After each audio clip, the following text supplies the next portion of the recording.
stovepipe, burn pipe. I'm not sure the technical termage of it. Thanks for watching. I hope this all makes sense.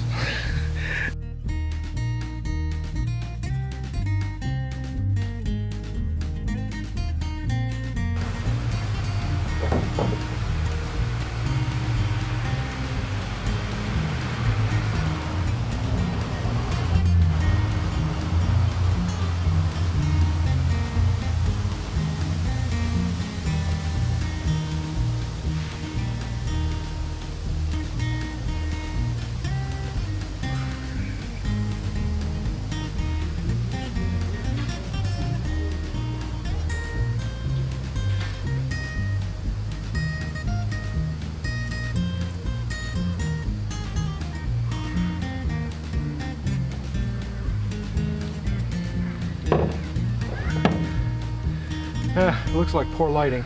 I apologize. My grandfather said to me one time, and once he said it, and it was a long time ago, if you're going to take a break, be productive. I sat down next to the potato patch where we were working, and he says, if you're going to sit there, be productive.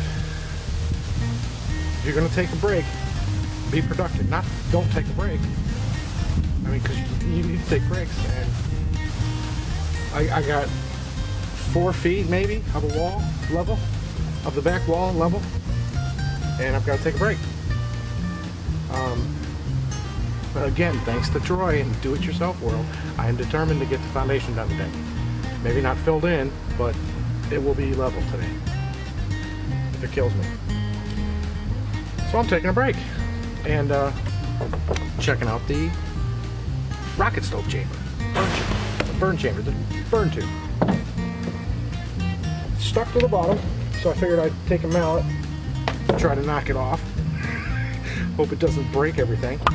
It seems real solid.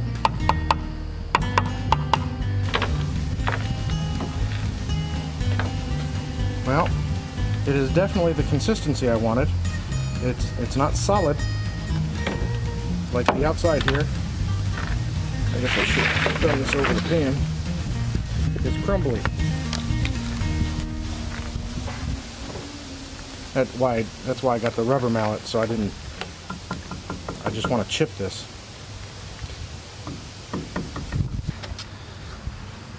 But it looks good.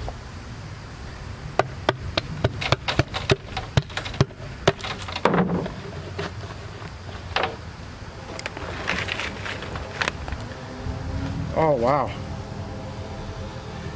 I forget who it was. I think it was Uncomfortably Numb or Chris Frempals, I can't remember who it was, asked me about the heat on my hands and that vinegar would stop the burning. Well, it didn't burn, but can you see the bottom of the pan?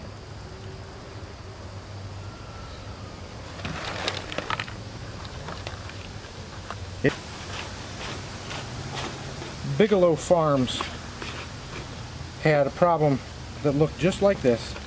The thinning, you can see how it's just flaking away.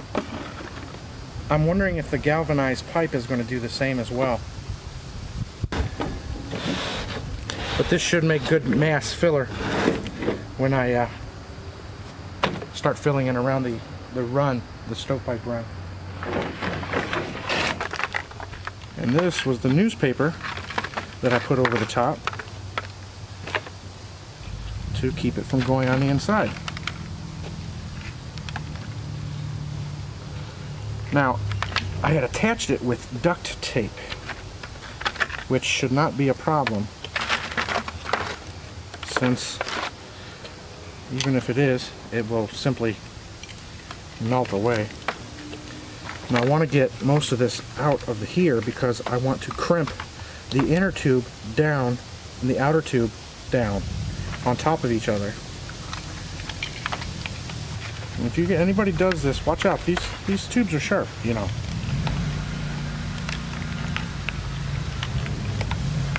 And very unforgiving.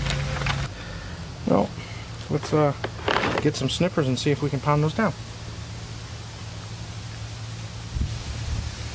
Well, I went and got 2 types, tin snips and wire cutters, depending on what's going to help us the best. See what we can do.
There you have it. Burn chamber, burn tube. I called the other one burn chamber too, and I apologize. It's actually the burn tube.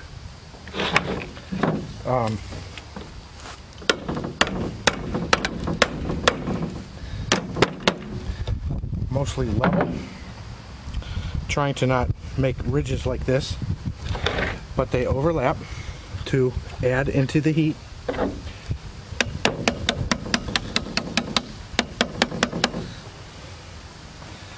Smooth.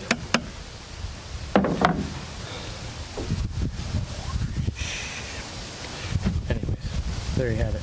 Sets on top of the burn chamber. Say the tailgate was the burn chamber. It would sit underneath. I'm not sure the technical term of it. The burn chamber is here. Goes in here. Your firewood goes in here, burns, and accelerates up through the tube. Up through the tube. The heat coming out, and the funny thing is you can feel the warmth in there. My hand is actually warmer in there than it is out here. Warmer, colder, warm, cold. So the fire coming up here is still going to have waste products in it. Things that in a typical wood stove continue up and out the flue, which are gases, residue, exhaust, which can still be utilized as a heating source. And using a 55-gallon drum on top of this, 3 to 4 inches above this, those gases come out. Everything that would normally be going up, up, up, up, up, and away out of the flue are being utilized right here and recirculating. And as it cools, then it goes out the waste. Now the cooling, so the heat that's produced in between the stove pipe top and the drum can reach anywhere between 200 to 550 degrees. So not only do you have a heat source filling up whatever room this is burning in, but you also have exhaust that is superheated going down into what's going to be the manifold and then running along the flooring of the greenhouse through galvanized pipe, allowing the heat to leave the galvanized pipe and enter into the mass that is around the galvanized pipe. The mass that's going to be around the galvanized pipe is going to be things of this nature and this nature. And I'm also going to be using the clump dirt but also vermiculite. All of this obviously to try and increase the amount of heat that I can get from such a small burn. Burn it for 2-3 hours and heat up the mass inside the greenhouse, allowing it to release heat throughout the day. Burn once, have several hours beyond the burn for the greenhouse to remain heated. I hope this all makes sense.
To me like it'll stay.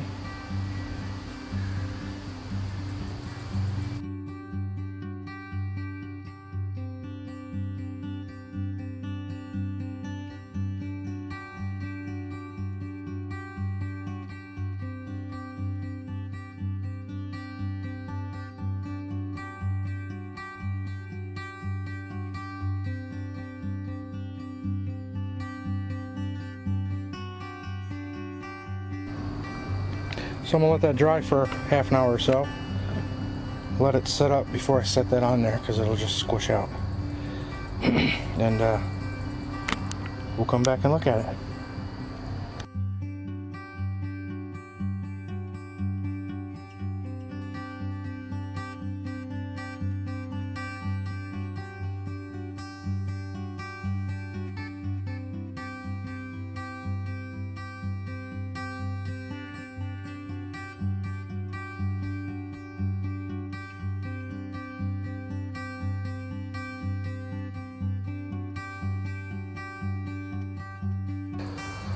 It looks pretty good.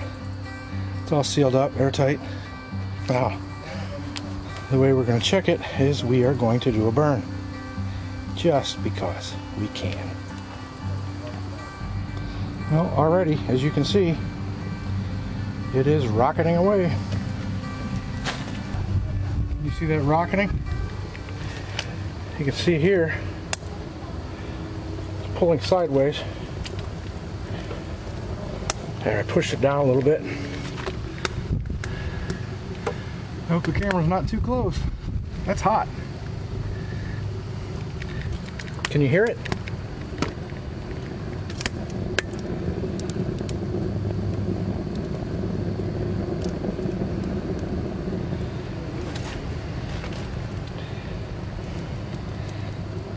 Working perfectly. I'm happy. Well, there you have it.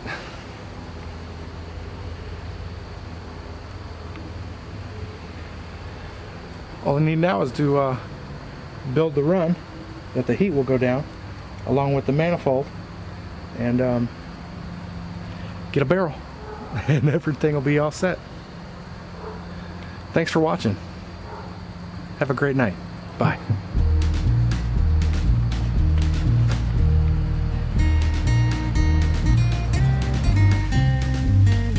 I hope this all makes sense.